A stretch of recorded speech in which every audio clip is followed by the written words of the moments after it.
right, people. We are here. We have arrived at the quarterfinals, the playoffs for Season 5. Can you believe it? Of the BHDL. When did we start this thing? In was it 2023? And now it's 2025. This is crazy.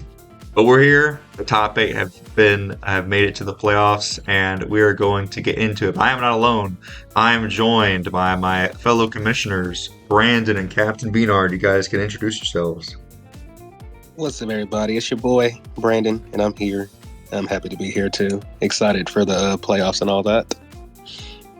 Yeah, hey, everybody. Captain B-Nard back here. Yes, I have returned to discuss the Season 5 playoffs. So despite not participating, I have still been keeping a watchful eye over numbers, and I'm here to talk numbers and statistics, and yeah, let's get it. Nice. It feels so good to hear you talking BHDL again in your voice. Love to see it. I know. I have missed it. But, yeah, you know, that'll make it all the more satisfying when season starts, right? Yeah. So we can start off. I mean, we take a look at this just front page. I mean, this alone just has some interesting stuff because for most, this is the kill. I decided to go ahead and show the kill leaders, but you can see for the most part, the kill leaders are the Ubers still. There's only 2 teams really where it wasn't, and that was actually Biradu versus and Pokemaster over here. But they're still their Terra captains, you know. Oh wait a minute, I meant to put Lillie and Hisui for Kingbura, but it's too late now. We'll just leave his Groudon. But his Lillie and Hisui by far is his kill leader. But you know that Groudon picture looks pretty cool. Fair enough. Yep, so we can see the regular season here. We got all the stats. There's a lot to talk about there, but you guys can see who the top 8 were and their standings. You can see DRVR was pretty close. He's had the same record as the other 5 and 4s, but he was just a little bit shy of that differential. So differential's key, and you can see the top 4 all have the same record, and you can see how much the differential matters in terms of the placement because the top 4 coaches picked out their who they were going to face. And then we can see kind of the... Yeah, go ahead. I was just going to say honorable mention to DRVR for coming in that fabled 9th place. You know, it is painful, but it does happen, you know, and you're right, tiebreakers do matter. Yeah, I mean, at least it's not a Season 2 situation where everybody was like 5 and 4. That would have been crazy. Yeah, that's that was a 1 of 1. Yeah, that was a 1 of 1 situation there, but yeah, differential actually. When we get to it, I have some interesting numbers that I've crunched when it comes to differentials and you know, those top 4 coaches. I'm interested to see your thoughts on that. And then just real quick before I throw it over to Brandon, I just want to show the playoff picture here. We can see who is where they go here from the semifinals. So we've got Scorpion versus Owl. We've got Kingbura versus Raymon, and those 4 coaches will 2 of those 4 coaches will face off in the semis, and then Biradu and Pokemaster facing each other, and then me and Brandon right here on the call, we're facing each other, and between us 4, that's who goes on to that square of the semis. So interesting to see where all the coaches are placed in the potential matchups. So Brandon, I want to hear your thoughts so far. First of all, these are going to be a pretty interesting playoffs. So, first, something I want to point out, until just now, I did not know Scorpion's differential was plus 27. and it was plus 22 going into week 9, and then won by 5. Poor Rolder, or I should say the artist formerly known as Rolder, took the L on that one, but it is what it is. Go on. And so something I'm going to, I'm putting the, y'all know me by this point. I bring receipts, I bring proof in the general chat for everyone to see this. But what's so wild about that, me and Scorpion had a conversation in the general chat back at the end of my SDA season where I was like, I brought up how I had a plus 27 differential, and I asked him, didn't he have the same thing last season? He was like, I was even close. And then for him to actually have that exact number right now, I found that kind of crazy. It kind of dropped my jaw because we had this conversation. I mean, you can see, and if we look at the paths over here, you can see plus 5 differential from week 2, plus 6 from week 3, and then just the last 2 weeks alone, his differential went up by 10 because he won both matches 5-0. Crazy. Which is crazy. And then what's crazy, it's he's and even his two losses were 1-0s. And what's crazy is like him and Al have had like pretty different like different paths to get here. Because Scorpion, he for the most part it's just win, except for like that little like patch in the middle of the season. And with Al, it's been like win here, lose here, win here, kick Brandon's butt, win here, lose here. And it's like I like seeing like matchups like that because it really shows you like at least over the last couple of weeks, I feel like we've really seen like Al's determination, and I'm really excited to see like what he brings against Scorp. I also think Pokemaster and Biradu's game is going to be pretty interesting since literally neither one of them has ever made it out of quarterfinals. And now they're excited to finally see one of them in the semis. Someone is finally going to get upgraded from bridesmaid to bride, ladies and gentlemen. And then seeing like if I'm being honest, I something I truly think is that Kingbura has like one of the best teams, if not the best team in the whole league. I know. When I faced it, I was having a hard time. And to see him going up against the 2-time champ, it's like that's really crazy because it reminds me of a I mean, you've probably seen like these like the little memes that do an anime where they'll be like, such and such is the strongest of today versus the strongest of the past. That's kind of what it feels like with this matchup. Like we have the strongest team of today versus one of the strongest coaches we've had in the whole league, and it's like, bro, it's gonna be interesting. He's the rising the freshman phenomenon. It's rising like Lightning star. McQueen. Yeah. Yes. And then at the bottom we see it's good old me versus Emeraldminer. Hopefully it doesn't Commissioner go like Bowl. Week 7. Indeed. Yep. So yeah. What do y'all think of the matchups? All right, so I have a lot of thoughts about this, as you might imagine. So first, I would say we'd be remiss if we didn't mention, of course, that 3 of these coaches got to choose their matchups. So of course, Scorpion, being the #1 seed, got to choose Abomination as his opponent. He had the pick of the litter, so probably talk more about that when we talk about the specific match. Biradu being second, he got to choose of the remaining 3 coaches that were available, and he chose Pokemaster. And then, of course, Emerald left with a deadly 50-50, as they say in the industry, and he chose, of course, Brandon, as I think we all knew no one was choosing Ray. So. Me especially. Yeah, exactly. No way I'm losing to him for a 4th time in playoffs. I was just going to say the guy who has been eliminated by him 3 out of 4 prior seasons in playoffs, of course. So, but I want to mention something interesting, or at least that I thought was interesting anyway, as far as those top 4 coaches. Because, I crunched the numbers here because I was interested to see how all of those top 4 coaches got to where they are. Because obviously you can see you all have the same 7-2 record, but there's massively different differentials going into each of those coaches. So I went ahead and did a little research, as I do occasionally, and I wanted to see if there was some kind of pattern to the numbers, or there was something deeper behind the numbers.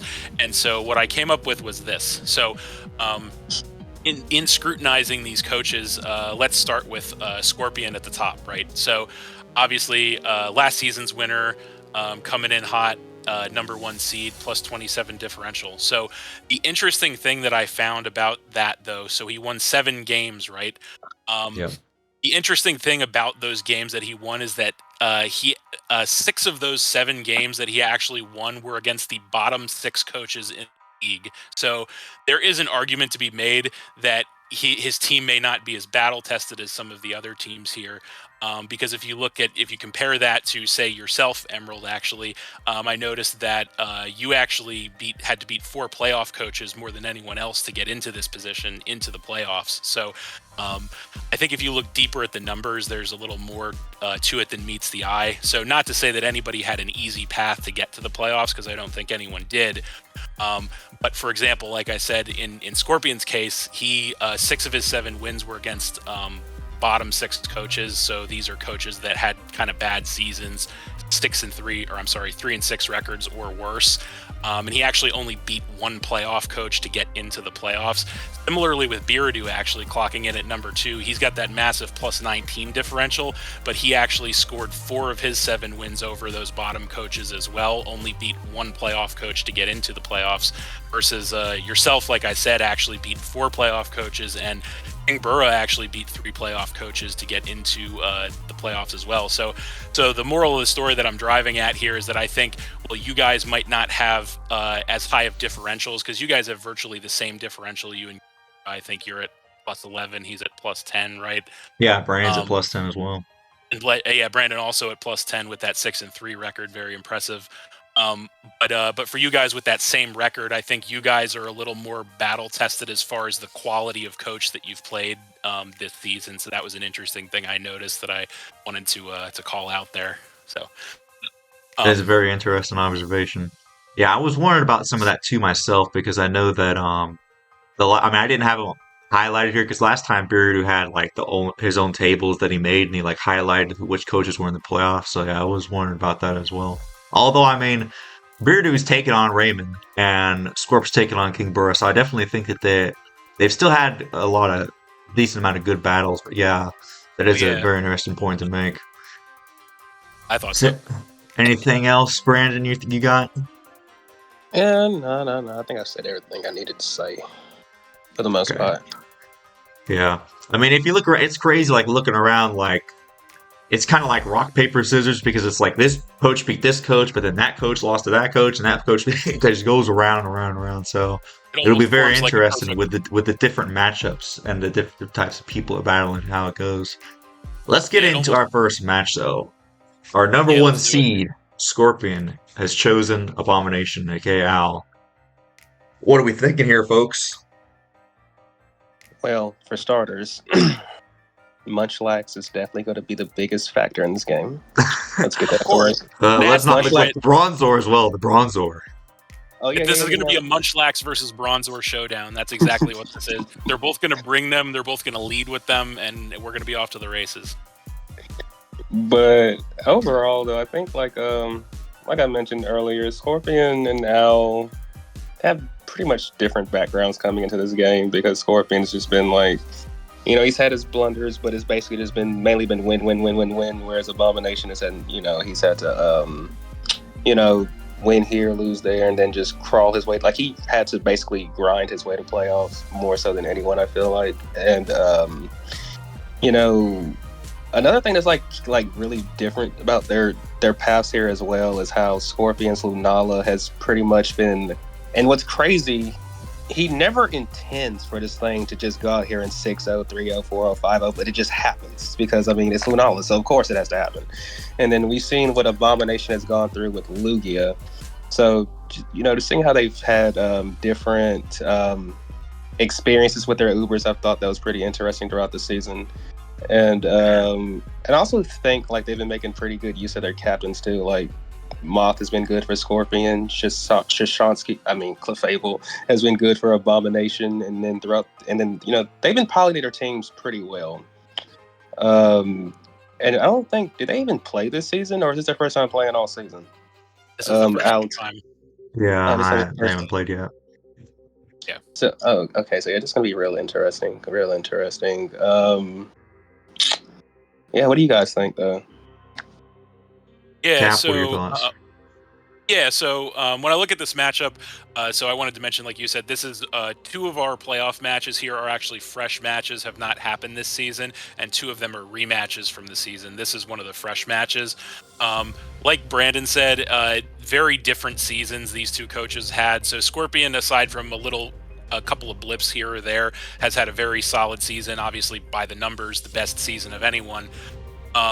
And when you compare that to Al, he's kind of had a roller coaster of a season. He's had some wins, some losses, and he just kind of barely snuck in at the end with a differential with tiebreakers. So you're seeing the number 1 seed versus the number 8 seed, and that is really like the classic matchup, and that's going to always be the situation when you get number 1 versus number 8 typically. When I look at these teams on paper, I do think that Scorpion's team has the edge just due to for a couple reasons, but biggest 2 reasons I think are the Lunella and Era Iron Moth. I think those things are just absolute powerhouses in every sense of the word. I think that Scorpion's Uber in Lunella matches really well against Abomination's Ubers in Lugia and I'm blanking on the name of that one for some reason. The Shield Legendary, that being Zamazenta. That's what it is. Yes, I had a brain freeze there. Thank you. So, so I think he's got the advantage there. But Terra Iron Moth is just an absolute force to be reckoned with. But Abomination has some really good stuff on his team there. Obviously, those Ubers, the Zamazenta, and the Lugia has been questionable, I think, but Zamazenta is reliable. The Terra Clefable has been really reliable, and other stuff like the Chi-Yu is Chi-Yu, obviously. I'd be remiss if I didn't mention the captain, good old Goodra there, sitting on Al's team. I think he's made some use of it this season, I understand. So, but yeah, I think Scorpion, I think, pretty clearly has the edge in this head-to-head, in my opinion. There's just a lot of overpowering force there, and I'm not saying it's impossible for Al to win, but I think it's going to be an uphill battle for him to win. But you never count Al out. That's the thing, is he's one of the most innovative players I've seen, and he always brings his A game, I think, and he always brings some stuff that you wouldn't expect to see. So that's the surprise factor is, I think, going to be the big thing for him to win. What do you think, Emerald? Yeah. Well, I just think, you take a look. Scorpion has Great Tusk, the ancient, fully, powered Donphan, versus Al has the original Donphan.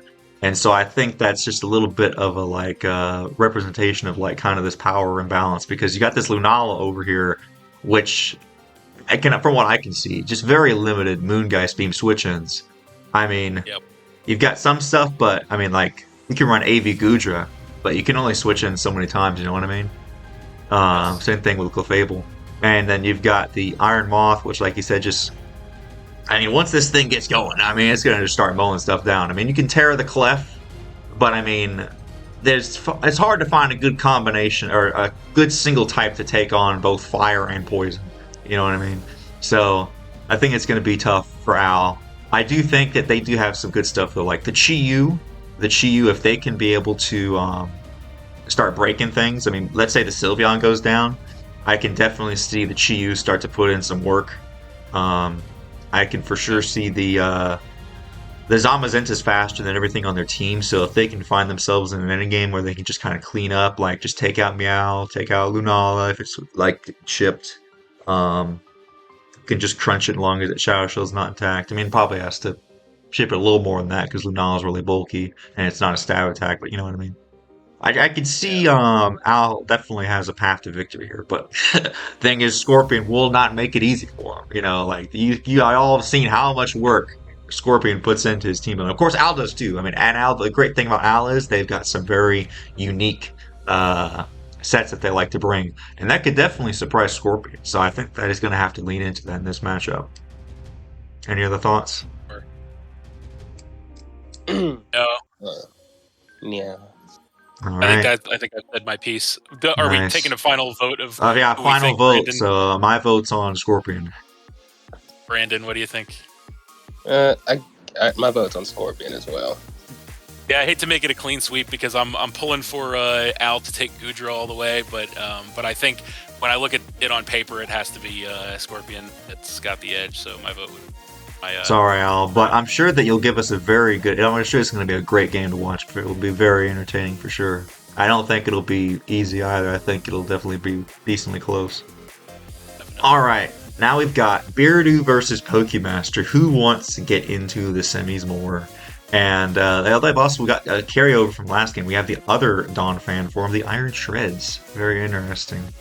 I'll take this one over at first, and then Cap, you can talk about the next one to start. Sounds good. So we've got the Ho-Oh over there, the legendary bird. It's weird how Biradu has his with one of his Ubers at the start and then one of his Ubers at the bottom, his Shaman. We can see though Pokemaster I think has this. It's weird how they have 108, 106, 100. It's like a lot of these Pokemon are tied, but then the 119, 120. It's so close with the speed tiers, but Pokemaster edges them out just a little bit with the Spectrier and the Tinkaton, and of course they got the low kicks. The low kicks. That thing almost ended me last week. It was crazy. But Biradu over here, I think that the star of his show really has been this, if not just the Gardevoir, but the Terra Raging Bolt. Which if they can take out the Toadscool, I mean, Terra Raging Bolt, looks pretty decently good. I mean, I guess the Electros as well, but I mean, once you start taking out some of their stuff, I mean, I just see Infernape gets Thunderclap, Monkey Dory, Thunderclap. I mean, Dondozo can Terra, but we can still drop a Draco on it. So I think this Raging Bolt looks pretty good once you get rid of the Toadscool. And of course, let me see, what normal types does Biradu have for Spectrier? I see none. Oh no, the Girafarig. Oh, the Girafarig. Okay, maybe that can do something. And again, it has Dark Pulse, right? So it's tough. And from what I could see, the Spectrier could definitely go in a little bit. The Palkia can put in some work. I'm gonna be honest here. I mean, look at that Ho-Oh, Iron Treads. I mean, the Raging Bolt. I mean, the Roaring Moon. All get KO'd by stab moves. So this is for me, it seems kind of like a 50-50 matchup. It really could go either way. They both have great offensive mons into each other. Pokemaster has some good defensive Pokemon, but I think it's going to be a close one, I'm going to be honest. What are we thinking here, y'all? Yeah, so... Oh, you want to go, Brandon? You can have it.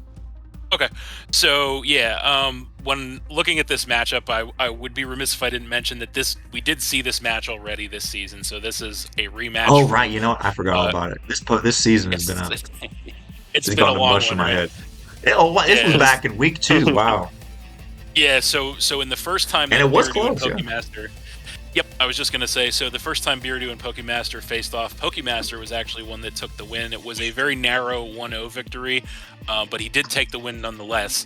So yeah, this is an interesting dynamic on paper, right? Because as you made a couple of great points there, Emerald, on Pokemaster's side, the Palkia origin form, that thing looks really, really good into Biradu's team, right? But on the flip side, Biradu's Terra Raging Bolt looks really, really good into Pokemaster's team. So there's some huge threats that kind of match up. And yeah, I don't know, the Ho-Oh I don't really think has a great time against this team, against Pokemaster's team. Similarly, I don't know. There's a couple of Pokemon on Pokemaster's side that I don't know how good of a time they're going to have against Biradu. Although the Infernape does actually look like it has a good time, the Terra Infernape. Although he's got like Gardevoir and Sylveon to kind of shut that down. So even kind of cruel. So maybe I should retract that statement. But yeah, it's good against other stuff like the Roaring Moon, the Iron Treads, and so forth. But yeah, I do agree with you. This is a pretty even match on paper. I do also agree with you that outside of like a Terra Normal or a Terra Dark Raging Bolt, or unless he decides to bring Girafarig, there's really not much that can stand up to Spectrier. I guess Roaring Moon maybe, but Roaring Moon has good Spadef. Although it is 4 times weak to Draining Kiss. Yeah, well, I was just gonna say, yeah, Spectrier does have that little bit of coverage for his side. So this is a pretty even matchup here. In the end, I would say this. I hate to sound cliche about this, but in the end, I think this one is really truly going to come down to who's it more. And I think that in my mind, the answer to that question is undoubtedly. Here's why: because last season, when Biradu got knocked out in the quarterfinals for the 4th out of 4 times in a row. He really took it very hard, and you would think you would be happy to get to the quarterfinals, all that, but it almost seemed like he was not happy. You know what I mean? Like it seemed like he's not happy always just making it to the quarterfinals and getting eliminated, which is a respectable accomplishment in and of itself, I think, but he is not really happy with that anymore, and I think he really, in his own mind, has something to prove to himself about getting out of the quarterfinals. So I could be wrong about this, but I think Biradu definitely wants this more than Pokemaster, which means I think he's going to prep harder, he's going to try harder, and at the end of the day, I think that extra motivation in planning and in execution is going to put him over the top, but it is really close, I think. Yeah, and you think about it, he started out the season 0-2. He had to literally start, and he right after that, he went 1-4-0, 1-5-0, 1-5-0. So he started after that point, he started just popping off. And I mean, he just continued to have to just follow along with that trend. And I mean, Yes. his wins kind of like, I mean, they didn't have the super high differential, but he was still winning, and he was still coasting off of that. So he's been coasting all the way to playoffs. Versus, I mean, Pokemasters had like, he's had some wins and some losses. He just came off of a brutal poison touch loss versus me, so I bet he's probably also looking to have some redemption here too. He's probably going into this game like, win this game, I gotta put it all on the line. So I think that for sure they both got a lot riding on this game. But for sure Biradu, I mean, he's been wanting this for a while. So is Pokemaster. What do you think? What are your thoughts, Brandon? Because see, Pokemaster, I know he's in the same boat as Biradu. Like, okay, every time I get to playoffs, I only ever make it to the quarters, and then I just, fall out. And I know, like, he's very like, he's going to basically the same mindset as Biradu. He just really wants to get out of the quarters and make it to the semis as well.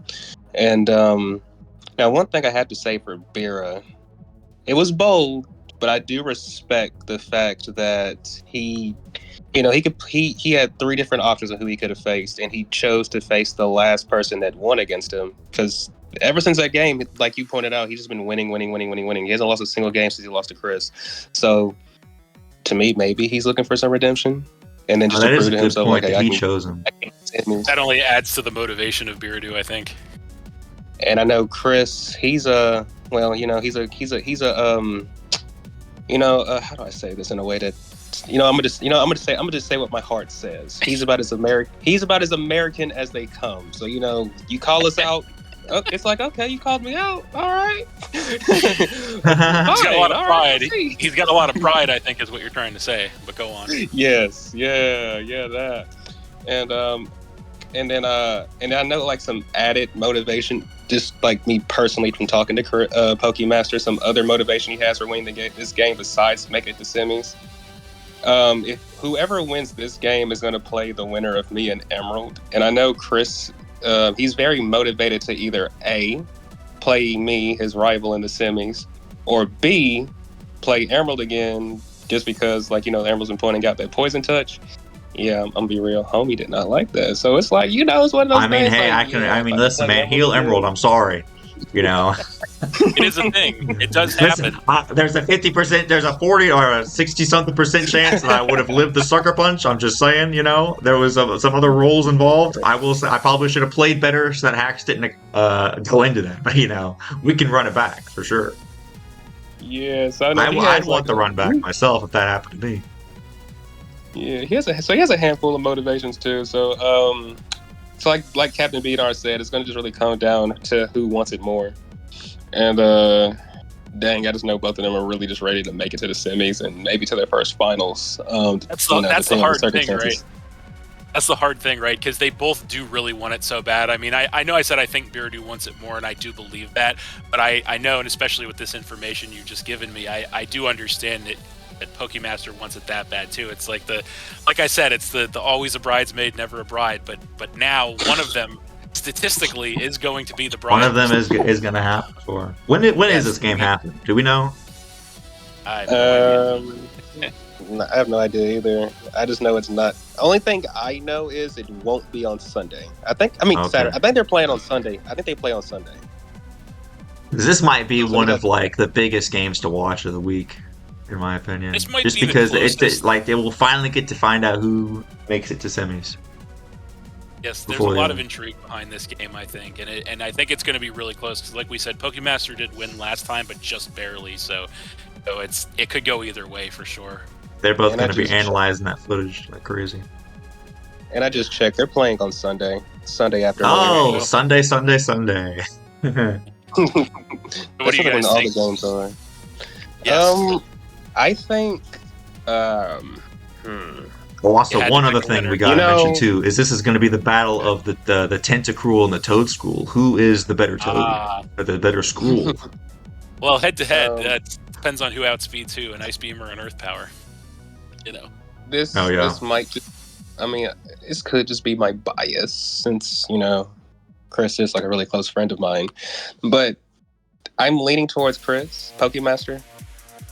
Mostly because I feel like his team just offensively does a lot better into Biradu's team than the other way around. Not that his team can't do well offensively as well. It's just certain things that we've talked about, like the Palkia, the Infernape, like they have pretty good matchups there, and it really doesn't help that they're very close to both of them are, well, Palkia pretty much outspeeds everything but Shaman, but as we know, besides Shaman gets Dazzling Gleam, but Palkia probably eats one of those.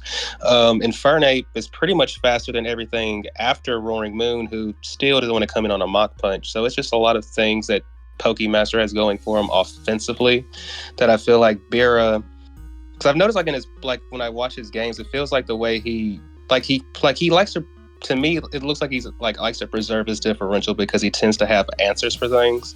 But now he's facing someone who, you have less answers than you usually would. So I'm leaning towards Pokemaster at the moment. I think the way I'd say it is like the immediacy of Pokemaster strikes. Like you look at the Spectrair, you look at the low kicks, you look at the Palkia. These guys just come in and they just start spamming moves. You know what I mean? Like versus Biradu, he has to Dragon Dance with a Roaring Moon, or he has to start Calm Mind him with a Raging Bolt to really make it start popping off and putting in some work. I mean, he does have some Pokemon like the. Maybe he could run like a Scarf or a Booster Energy Roaring Moon and then start putting in work with that, or like the Scarf Gardevoir has been putting in some work. But I mean, you just think about like low kicks, Palkia, Spectre, they just start coming in and they just start going in. So I think it's kind of the immediacy that kind of can put Pokemaster in that driver's seat, as Cap likes to say, that might give him the edge. And you're voting for Pokemaster there? I think I'm going Pokemaster as well. I mean, I would love to see Beard. I really like. My heart goes out to both of these coaches. I want to see both of them make it to the semis, ideally, but it's going to have to be one or the other. Yeah. So, as for me, I would say I great points. I would say you guys have some great points, and I would also say that I do on paper give the edge to Pokemaster. I think Pokemaster's team versus Biradu's has a better matchup on paper. However, I am going to say I do think Biradu takes the win, and there's two reasons. And they may be, and the funny thing is, for a numbers guy, I'm going to give you reasons that can't be quantified by numbers as to why I think Biradu's going to win. So there's first time for everything. Okay. The first one I kind of already said, which is I think that Biradu wants it more. So it's close, but I do think that Biradu wants it more. He wants nothing more than to get the monkey off his back, and he wants to catch the bouquet, he wants someone to get down on one knee and make that proposal, and instead of being the one holding the cell phone recording the friend getting proposed to, you know what I mean? I guess I've beat that analogy to death, so I'm going to stop now, but you get my point. You get my point. So there's that, but also one thing I've noticed about Pokemaster, and this is no knock against him because I think he's a great player and he makes great teams, but I have noticed that Pokemaster has a tendency to choke in high pressure situations. And I noticed it with his quarterfinals matchup, specifically last season with, I think it was Ray, I want to say. That was like, no offense, but that was like choking 101 was that, watching that game with him. So I think that Pokemaster, tends to have that happen to him a little more. But then again, Biradu seems to get hacked like at the most inopportune times. Like I remember freezing him in quarterfinals ago. So, but from a pure player perspective, I think those are the reasons why I think Biradu is going to take it. Also, we have that unwritten rule of the BHDL that if you beat somebody in the regular season, you're going to beat them in the playoffs. So I guess that's three reasons that cannot be quantified by numbers that I think Biradu is going to take it. Oh, also he's the higher seed, yeah. There you go. There's four reasons that do not follow the rules of statistics and numbers, but that's what I'm going with. That's interesting. You laid a solid argument there. So, yeah. The way I see it, it can go either way. You've heard our arguments. Let's hear from Cap on this next game over here. Me versus Brandon. What are you thinking, sir? So the first thing I wanted to say about this matchup, and I think this is really funny. So before we knew, like we all agreed that we were going to be the ones that did this video before we knew it was going to be you guys facing each other, right? So it's not like this was on purpose. This is like this was set up ahead of time of who was going to be on the video, and then we found out that it was going to be you guys in the playoffs. So when I saw that and I put two and two together, I was like, well, I guess I'm going to be a one-man band for this because I don't think either one of you guys are going to want to talk about this matchup too much. So, not too much. No. So get ready for more sound of B-Nard's voice, everybody. So here we go. So when I look at this matchup, on paper, obviously both teams have their very solid threats here. So obviously on Emerald's side, he's got the mascot, the new mascot. It has to be there, and that paired with the Terrazarud, just an absolute force to be reckoned with. Terrapagos just doesn't want to die ever. Bengo, great power and utility and spin blocking, that good stuff. Brandon's got his threats though. The Deoxys, just a menace.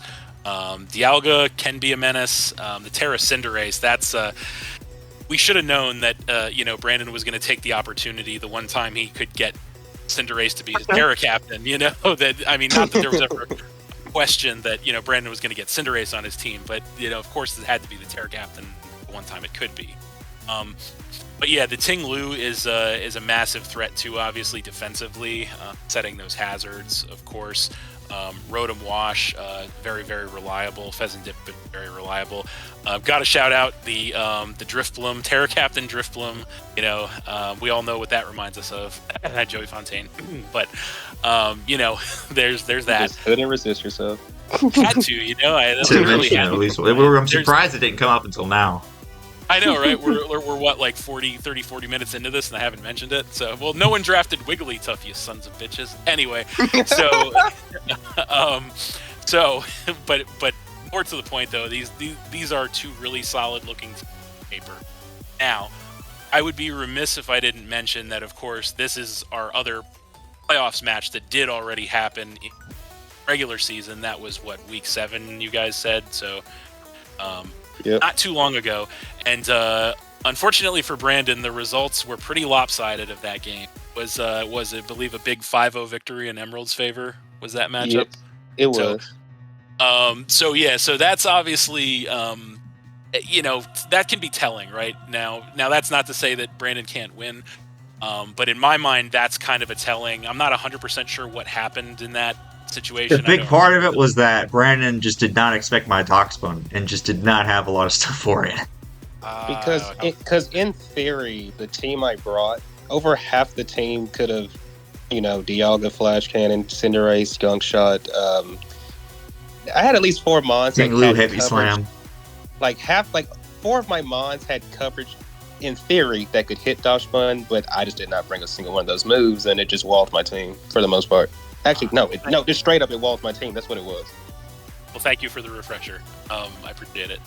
So that was the case. It was really a situation of not expecting a specific Pokemon and then kind of getting walled. So that, I think, should probably make Brandon feel a little better in the sense of like, he's not going to get away with it twice, right? You think that when you do something like that, that's kind of, I would say, for the most part, I would say that's kind of like a one-off. Like it's like a fool me once, shame on you, fool me twice, shame on me type of thing. Like Brandon's not going to make that same mistake again. He's not going to not have any coverage to hit a Darkspawn with next time around.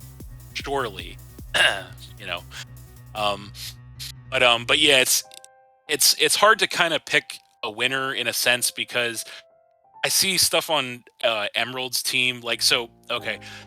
U2, I think, has a really good matchup into most of Brandon's team, but of course you have the Ting-Lu sitting there, obviously, and that could be a problem.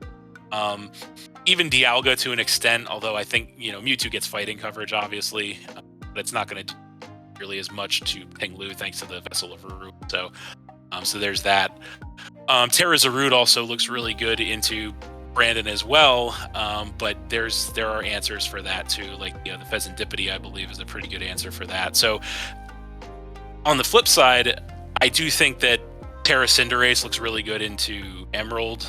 I think the defensive synergy of, say, Rotom Wash and Pheasantipity look very good into Emerald.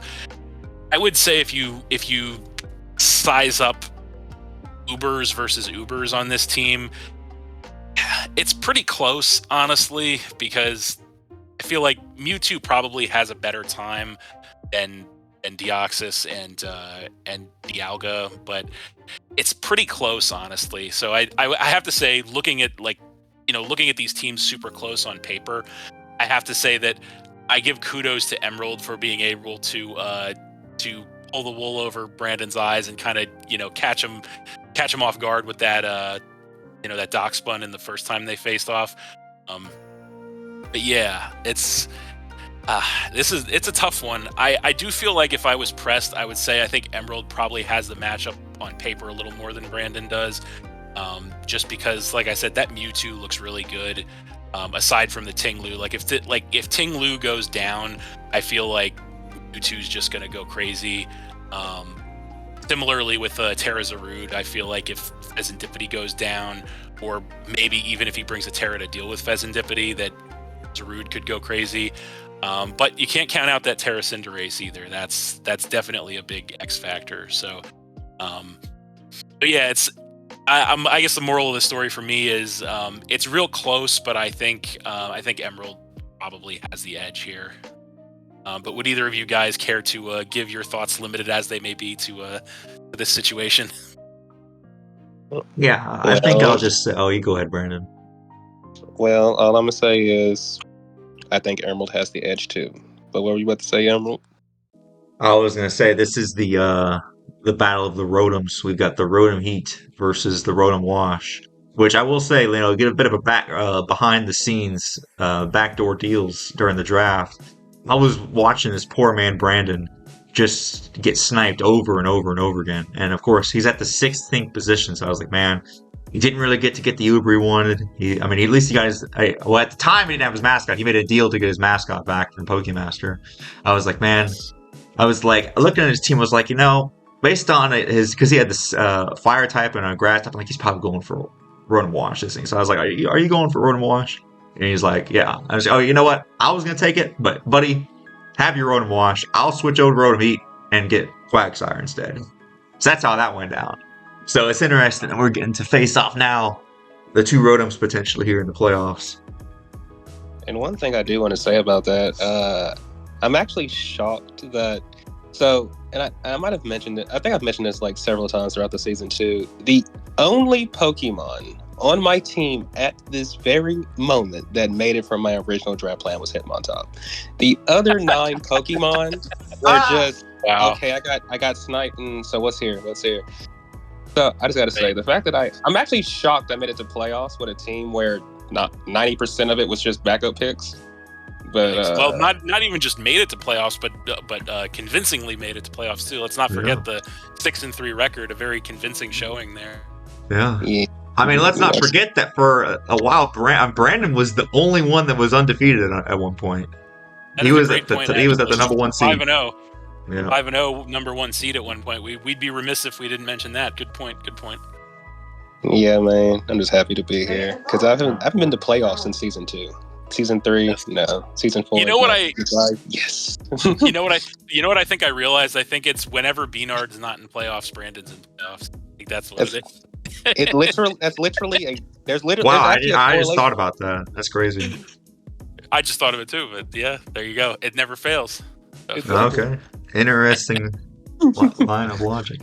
And I will say the only other thing is that Brandon was the first one that I got to face with my new and improved team because unfortunately I never did get to bring that in DD. I was planning on bringing it week 2 versus Kingbura because he didn't have a dark type at the time, but then he got Alolan Mux, so I was like, well, that's out the window. So then I was like, all right, I need to upgrade the Hawlucha into the Zapdos Galar, which was my original plan. Like, this is my original plan, kind of. It's Zapdos Galar and Darkspun. And I was like, all right, give me a strong water type. Ooh, Barraskewda fits in there. And that's much faster than Basculin. So there we go. As an aside, I have to say, don't you just hate it when you make a plan to draft something and there's a Pokemon or a couple Pokemon that are really important to you, and then someone else drafts them and you're like, fuck, so you make a whole new plan, and then week 2 they just fucking drop the Pokemon anyway, and you're like, oh my god. And now you're like, well, I already made this that kind of happened. Well, in UNPL, yeah, somebody got Chien-Pao, and then all of a sudden, later on, they dropped it. So right at the end of the transaction, I was like, oh, you know what? Give me Chien-Pao, bro. So you did pick it up. I was gonna say because you're in a tough situation there. Because like, do you abandon what you have if it's working to just go with what your original plan was, or do you not? That's a tricky situation. And man, something that was crazy. Whenever he so like the side by side we have like on the screen right now, like I made my whole side by side for me and Emerald's match before he even made these transactions. I even made a team for his old team, and then I see Emerald's name pop in the transactions thread, and I'm sitting here like, ain't no way. And then when I saw what he dropped and what he picked up, I'm sitting here like, so you made it harder for me. Thank you so much. Yeah, I'm sorry, friend. You know, I was looking like, what's my next battle? You know, who do I need? Oh, Zapdos Gar looks pretty good. You know, I mean, I want Lucha. You know, I would want to bring the Lucha, but you know, it just can't operate as well on its own. You know, its own standalone Pokemon. It doesn't need a whole other slot taken up. You know, because defensively for my team, I'll say, look, like when I'm building, like it's often a very like every spot is absolutely crucial for the defensive pivots on my team. So that's kind of how I am when I'm building. Like usually I have to really convince myself on that last slot, because I'm usually choosing between like 3 Pokemon for the last slot.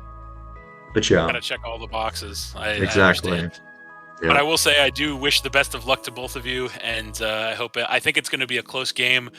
May the best competitor win. Thank you, sir. Much appreciated. With that, let's check out our final matchup here. We have Kingbura versus Raymon. Why don't you start us off, Brandon? So, like I was saying earlier, this is basically like the we got basically the number 1 rookie versus the number 1 champ. So, just for that alone, it's gonna be pretty interesting. And I feel like, first of all, one thing I will say about these two, I feel like probably right after Scorpion, these two have done like the best in the league in regards to how they've used their like Ubers, like getting value out of their Ubers.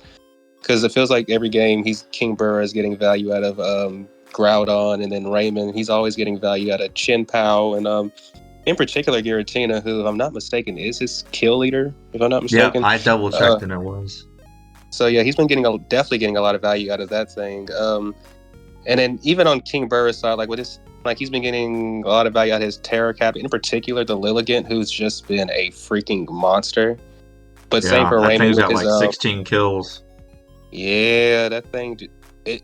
Lilligant literally has one mindset all season. If you come in front of me, you have to die. Like it's just like it's just been really good at that. You know, in draft, I don't think anybody ever really discussed like Lilligant Hisui. I mean, I guess it hasn't really been a Terra Captain before, but I mean, like you never really hear people talk about it. So it's interesting to see this thing pop off this much. And I think that's the main reason why, because it can't Terra. So it's like certain things like in particular, like flying types, it gets like absolutely no coverage that I can think of. Well, I think it gets Ice Spin or Triple Axle, but even then, it kind of depends what you're trying to hit, and it's like, I see why without Terra people haven't talked about her as much, which is kind of crazy because Raymon's Terra Captain freaking Ogerpon, with or without Terra, people are always going to be talking about her because she's just herself, and that's all she needs to be. But I think they both had relatively similar paths on the way here for the most part. They've just been consistently winning all season. I know Ray had somewhat of a tough start, but it's like, once he calmed his nerves, it's just been, he's just been doing Raymon things again.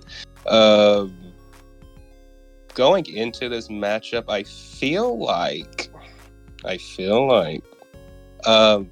Kingbura, depending on, I feel like his team offensively slightly is better than Raymon's team because it's mainly this Lilligant. Like, depending on what Terra he wants to bring on this Lilligant, I feel like it looks absolutely like nuts in the Raymon's team.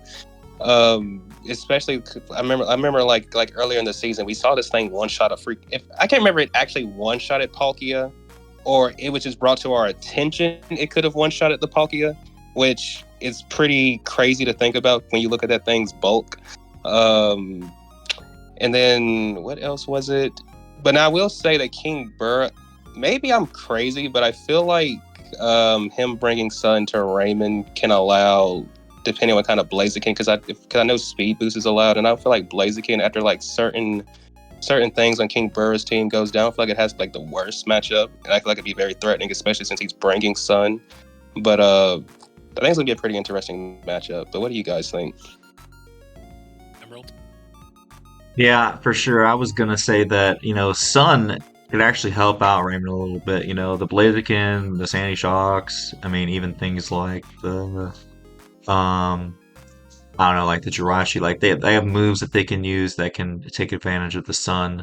Um, the Kingbura has that walk and wake out. The walk and wake in the Sun is just always a demon, man. Of course, they do have water absorb Ogerpon, and even after it tears, it gets that Spadef boost, which is going to be absolutely critical to be tanking those hits.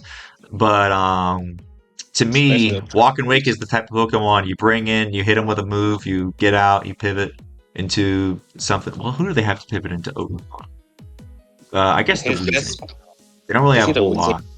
Weezing or Zapdos, I would imagine. So they're both going to have to try to pivot around these strong offensive Pokemon that would want to hit them. Of course, in the Sun, I mean, Weezing can be able to tank those Ivy Cudgels a lot better than it would otherwise, so has a decent chance. Raymond's got that, the Giratina and the Chien-Pao, which could put in a great deal of work. Chien-Pao can outspeed everything. Giratina is basically impossible to kill in one hit. I mean, unless somehow they get even then it naturally outspeeds the Ceruledge, so they'd have to get like a weak armor boost or a flame charge or something to move it, outspeed it, kill it with like a +2 Poltergeist or something like that. But looking at the teams, I feel like, and the thing too is Ray's always got the Ray special, the Ray advantage. He gets some crazy. So he's in there with the builder, and he's spending days in the lab. He's analyzing. He's checking everything. What they can do into certain Pokemon, he is going in, and I haven't really seen too much. I've watched some of Kingbura's videos. I don't know how in depth his team building process is, but to make it this far, in his first season, I gotta say it's got to be pretty good. You look at like the Zapdos, the Alolan Muck, the Weezing. He's got good defensive Pokemon. He's got great offensive Pokemon. He's got the Sun. He's got all this stuff going for him. That's why I had such a hard time facing him the first time. Oh, also the Florges is a super good Spadef Pokemon too. Ray's got these Pokemon that are very good offensively. Oftentimes he can be able to try to pivot them in, get them going. The setup on the Blaziken, setup on the Ogerpon, even like Giratina. So it's really going to come down to, in my opinion, whoever has the momentum, whoever can kind of break each other's walls, because they both have pretty good defensive Pokemon. That's who's going to come on top. What are you thinking, Cap? So the first thing I will say is I am surprised and disappointed that you did not point out Emerald is the battle of the always take. Oh my goodness! You know what? I was leaving it. I was thinking because I'm pointing about it all the time, and it was like when I was making these teams, I was putting them in the builder. That's always the battle of the Weezings, and not only that, but like he's got the Alolan Muck and the Weezing, so it's like the Muck and the Weezing from Team Rocket. You know what I mean? Yes. So, but that aside, I will say this is our other quarterfinals match that is a fresh match. So these coaches have not battled this season thus far. So you look at these teams on paper, right? And you look at Kingbura, who, like you guys said, first time in the BHDL, and what an impact, going 7-2 in this ultra competitive league his first time around. Very impressive. That might have had something to do with the fact that he was the #1 pick in the draft overall, and holy crap, he did not waste that opportunity drafting a hell of a killer Suncore with Groudon, Walking Wake, and Terra, Hisuian, Lilligant. Like, you really could not ask for a better Suncore on a team than that, because I will tell you guys, when I put weather cores on my team, that is exactly the formula I look for. I look for a 3 Pokemon core, one of which is the weather setter, and 2 of which can abuse that weather condition, but in different ways. And so I feel like that yields the most versatile and the most effective weather core, yet at the same time not being so reliant on that weather that you're lost without it. And I'm really impressed with how he put that together. Not only that, but the team as a whole, as itself, very well put together. You got stuff like Zapdos, amazing defensive Pokemon, hits hard too. You have all these Pokemon with very, very few weaknesses. Like you got the Scissor, 1 weakness, the Alolan Muck, 1 weakness, the standard Weezing, 1 weakness, Terra Ambipom's floating around. That could do some stuff, you know. Lorgis is a great wall. So top to bottom, I will have to say, I think Kingbura's team is the best team this season on paper. I will say that. I think it's even better than Scorpions? It's I will say it's very good. Yeah, it's super close, but the only reason I would give a slight edge to Kingbura's team is the added synergy. The synergy, yeah. Scorpion's team is amazing. Brandon? And what's kind of crazy, I remember when we did the power rankings, we originally ranked Kingbura's team like, if I remember, it was in the A tier, but if I remember correctly, it wasn't. And his only detraction was that he didn't have a dark type, right? And then he fixed that very quickly. And the dark type's been working for him. Super well.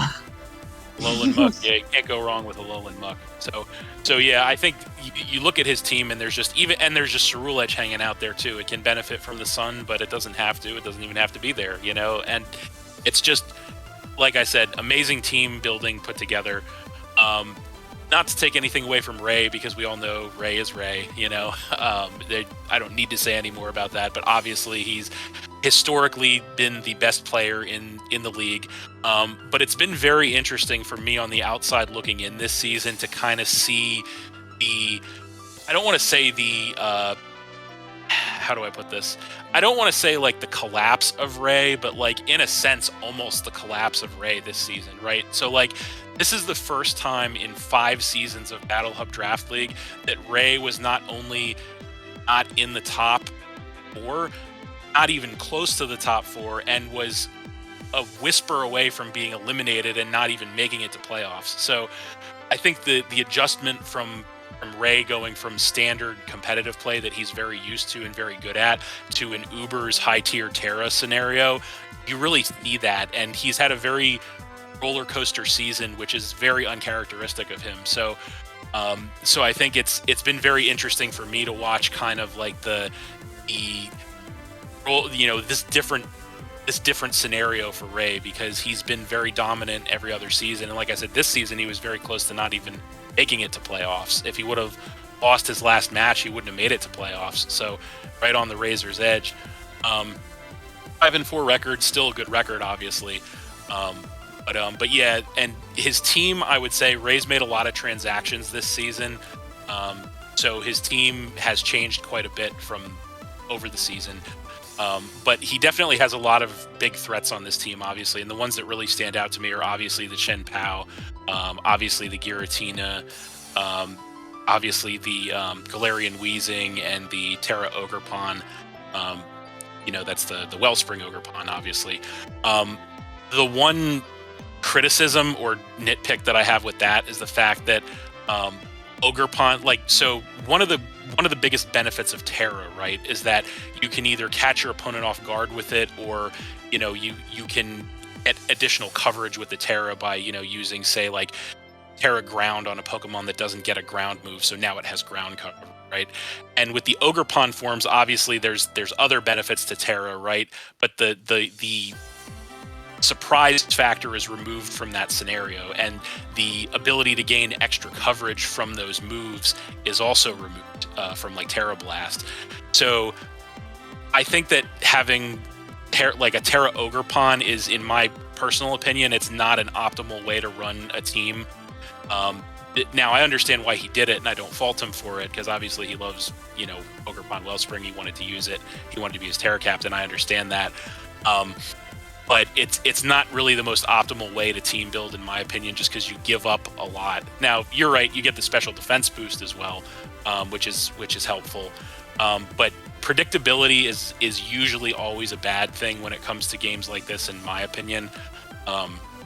So there's that.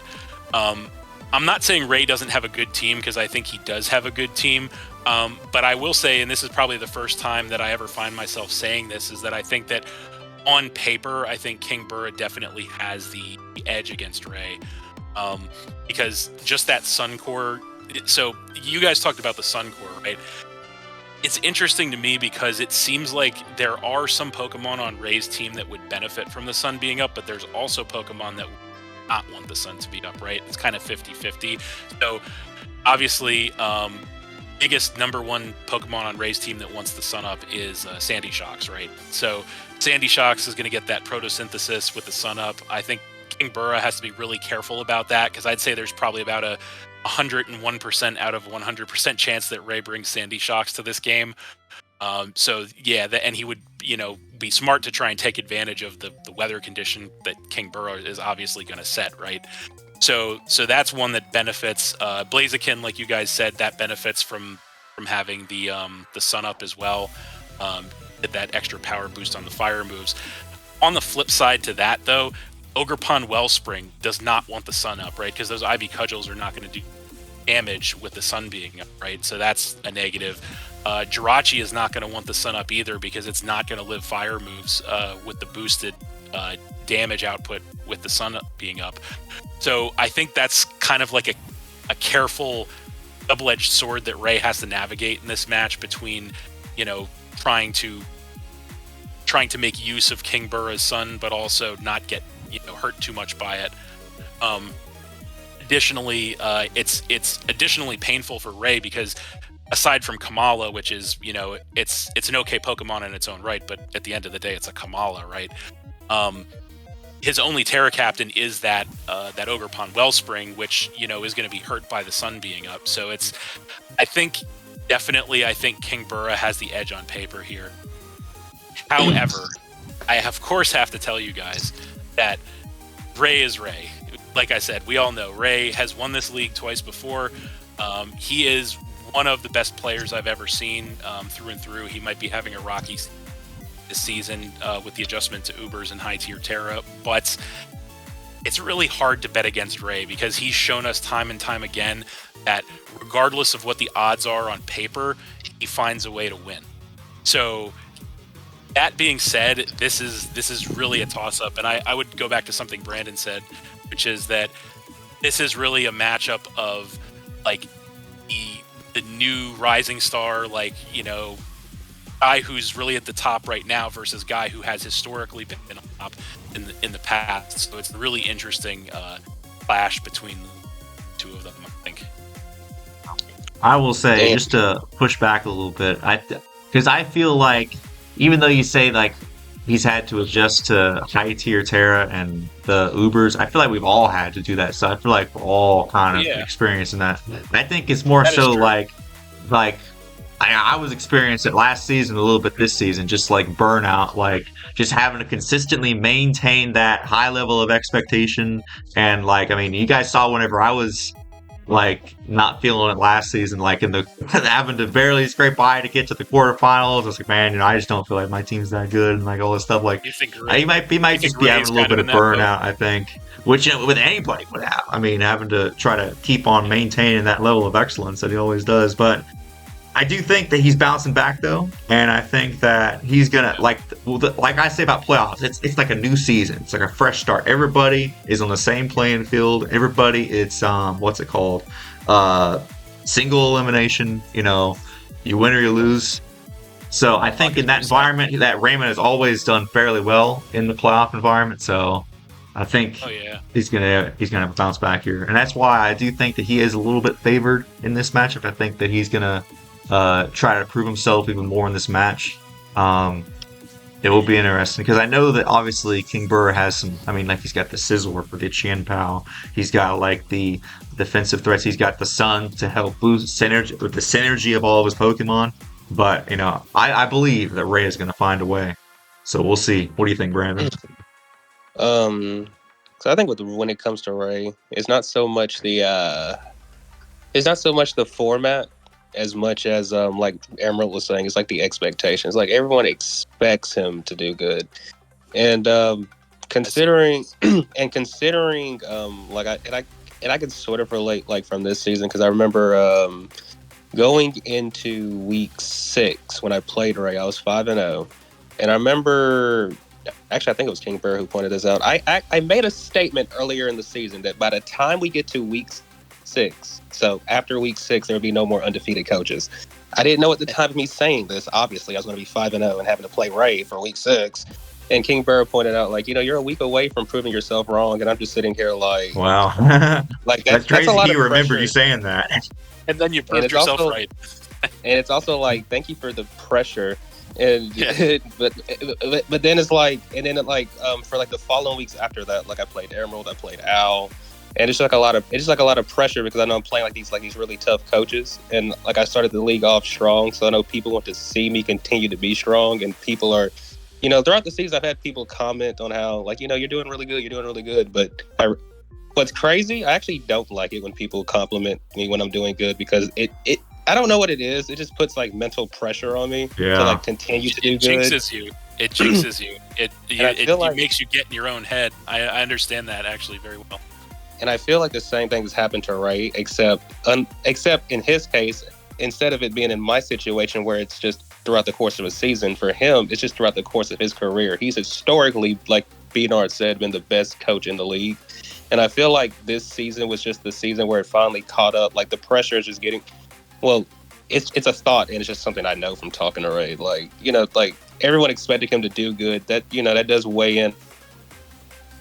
Yeah, for sure. I think, that's a great point, yeah. You got to, like, in season 1, like, whenever I had my, like, and that was the best that I'd ever done in a draft league at the time, was, like, 7 straight wins. But then, after a certain point, like it started getting into my head, and then that's when I lost 2 matches in a row. You know what I mean? So sometimes it gets to you, yeah. But yeah, I think that's everything, right? Do we have any other? Do we have one final vote, or you get Blaziken? Yeah. Final vote. It's like if I want to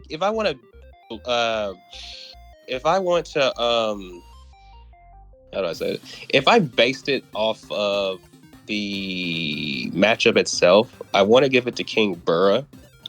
But if I were allowed to base it on who I feel like it's going into this situation with more experience, I feel like it's Ray.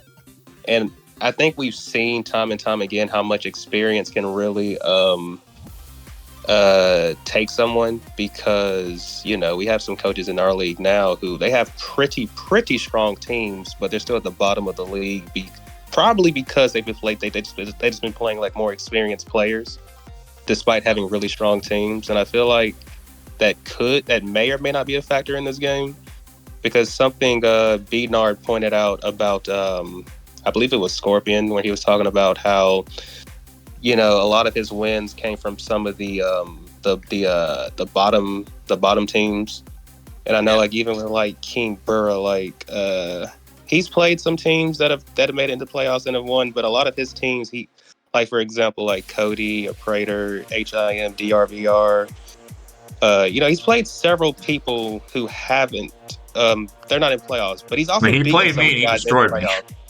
Yeah, I was going to say that, but he's also played guys who have been, that are in here. So it's like, I can't get like a good read. Yeah, Kingbura was interesting because he played, of his 7 wins he had, 3 of them were against playoff coaches, 3 of them were against like the bottom coaches. So it was very split. I really want to know, like, because I've never really seen like Kingbura up until, right now in BHDL. So I would want to know, like, what was his like path before this? Because in my mind, he's got a lot of like Pokemon. Like, Pokemon is a game of experience. So I want to kind of know like where he got his experience and training from.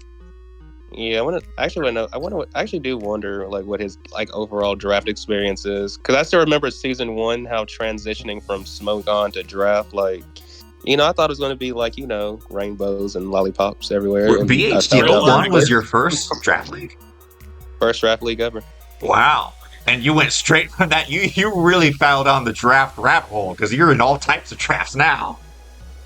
Yeah, Jesus, that was the beginning of the creation of a monster, I guess. Yeah, he's even more than me. Yeah, because Because like if I'm being real, like the last handful of drafts I've been in, they were drafts that I was invited to. Like someone just asked me like, "Hey, you want to join this?" And I'm like, "Sure, why not?" Oh, wow, there you but go. I feel like for sure. But you know, I want to go with my gut. Like my gut says go with Ray. My gut says to go with Ray. My gut says so too. I will say, if it was just based purely on like the matchup, I will say that I think Kingbura has some great Pokemon into Ray's team. I think that Ray's central Pokemon that are like the Giratina, Chinpao, the Ogerpon, like they can still have a pretty good time here, but I think it's gonna really depend on momentum once again and the types of sets that these guys bring in if they can surprise each other. And Raymon's always known to have some surprises. And and sometimes he just feels like, bro, like almost like Scorpion. Like sometimes Ray just feels like this mad scientist who just goes into the lab and he's just mixing all these chemicals together until he finally finds the secret formula, and then it's like, oh, voila, here we go. And then he makes a Krabby Patty, right? Exactly. Absolutely. So I will say I do appreciate the points you guys made, and you made some good points about the burnout with Ray and all that, although it does seem like he's been shaking that off toward the end here, in all fairness. As for my final verdict, I will say a wise man once said, "Never bet against Raymon." And that wise man's name was, you guessed it, yours truly. Having said that, my vote goes to Kingbura. Right. Because this will be a very interesting match. It feels like this could be a little bit of a changing of the guard moment, in the sense of, like, I think Kingbura really has the momentum this season versus Ray. Like I said, Ray's done well enough for himself this season. Obviously, made it back to playoffs again. But I do think that the combination of just the team, the powerhouse, this kind of like, I don't know if there's any pro wrestling fans out there or not, but this kind of feels like what's happening right now with Cody Rhodes versus John Cena, and like Kingbura is Cody Rhodes and Ray is John Cena. Like that's exactly what this feels like to me right now. This is the rookie, the rising star versus the seasoned veteran. Exactly. But I'm gonna throw my no disrespect to Ray, because I like Ray, I respect Ray. I think he's still the best player this league has ever seen. Having said that, I think my vote goes for this time. I think he gets the changing of the guard, the upset. Now, one thing that'll be crazy though, depending on, like, we were talking about how it's 2 rematches and then 2 fresh matches. Depending on how these games go, it is very possible we get rematches for the semifinals, because who the heck was it? I'm not gonna lie, I have to remind myself, because I know it's Scorpion versus Al, and then it's Biradu versus Pokemaster. So like if Scorpion beats Pokemaster, for example, not beats Pokemaster. Well, Scorpion beats wins, Al. Pokemaster wins. Yeah, Scorpion beats Al and Pokemaster beats Bira. It'll be Scorpion versus Pokemaster again. If Kingbura wins, you got it. Look at the playoff brackets. Yeah. Yes. So it would be let me see. I was gonna say I think what you mean is if Scorpion beats Al and then Ray beats Kingbura, then it'll be a Scorpion and Ray rematch. No, they haven't faced off either. No, the other way around. It would be Scorpion and Kingbura could rematch. And then Emerald and Pokemaster could rematch. That's what I was trying to get at. Yeah, I knew where you were going. Yeah. I didn't know. I dropped the ball. That's my bad. No, you're good. And on top of that, we've been on here for like, I don't know, an hour now. I haven't been keeping track of time. So, memory lapses. It happens. We're fading a little bit. Yes. Yeah.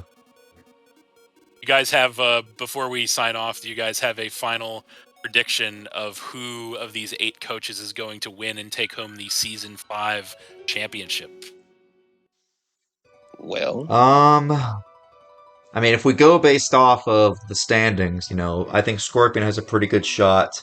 I mean, me personally, if I have a main character moment and finally have it, I'd be good with that. Honestly, if I went, you won't see me in draft for another 6 months, maybe a year. I'm gonna retire. Like Scorpion talks about, like reclaiming his or like defending his title. I'm out of here. I'm leaving the cards on the table and I'm getting out of here. Nice. I can respect it. I'm okay. How do I say this in the politest way? If I'm being honest, and I know you're hearing me when I say this, so I hope you take my words to heart. If I'm being honest, I actually feel like, despite his standing, if Pokemaster, and I'm not just saying this because he's my rival, I truly feel like if Pokemaster can just lock in, like truly lock in for playoffs, Ray, you've said it about a lot of people, but I feel like if he can truly just lock in for these next 3 games, he could very well take home the trophy this season. I mean, yeah, if we face off again, I mean, we saw how close that match was last time. So, I mean, I could easily see him, if I make it past Brandon and he makes it past Biradu and he makes it past me, I mean, he could definitely make it to the finals for sure. I think he's got a good shot, as any. Because regardless of who he plays from the top 4, it's like, cause I know like Scorpion, for example, he would go in as, okay, I've won during the season. He has a historically good record against. He's the current reigning champion. Yeah, so it's like, yeah. So it's like, but I just have this strong feeling if Pokemaster can make it into the semis like that. Just from me talking with him and then just knowing him personally, I just feel like that momentum alone. As long as he locks in, I feel like he could actually win this season. So you're going with Pokemaster to win the whole thing. That is a dark horse prediction, but that's I respect it also. Look who he has on his team, B-Nard. He has the dark horse. Yes, he does. That is true. It makes so much sense now. You're right. Oh my god, I didn't even notice that. Yes, and it all comes together. He has the bear monkey ass on his team too. Let's not forget about that either. Yeah, and I'm not gonna lie. He's got 2 months. I don't think that's even PG. But it's there. I'm not gonna lie. Every time I do mocks with him, I just talk shit about the monkey because I'd be sitting here like, what does this monkey even do? And then coincidentally, there's been 2 games this season where the monkey actually popped off, and I'd be sitting here like, I'm happy you won because you won with something. If I didn't endeavor that monkey could have beaten me. As for me, I would say if I had to pick, so we have 1 vote for Scorpion, 1 vote for Pokemaster. As for me, I would say the one interesting thing that I have to note about this scenario is I think this is the first season ever that I would say I think Ray is not the favorite to win. And I think that speaks volumes in and of itself too, for a changing of the guard, so to speak, in the BHDL. And feeding to that point, my prediction for who's going to win the whole thing is going to be none other than Kingbura himself. I think Really? I think the King. You're a Kingbura stan over there. I am. You fully want the new guard. I guess if you're going with your same thinking that he is the new guard, then yes. Yeah, I mean for sure, I could see that happen. I mean, it's another Anastasia basically. Yes, that's what I'm thinking. It's Anastasia 2.0. I think Kingbura is a really solid player. He's got an amazing team. He's proven that he can use it against all different kinds of players. So I'm gonna throw my prediction behind him, and I'm say he goes. Yeah. Well, I will say he's talked with me about. We'll see. Maybe we can get him in here for one of these other playoffs matches, and we'll see if he makes it through or not. Well, I guess either way, maybe we can try and have him on and see his thoughts. And because I really want to know, I want to brief with this guy, like his training, how he got to the BHDL, how did you get here, sir? Where did all this experience come from? 7-2 in your first try. Absolutely. Yes, it would be very interesting to hear from him. I agree with you completely.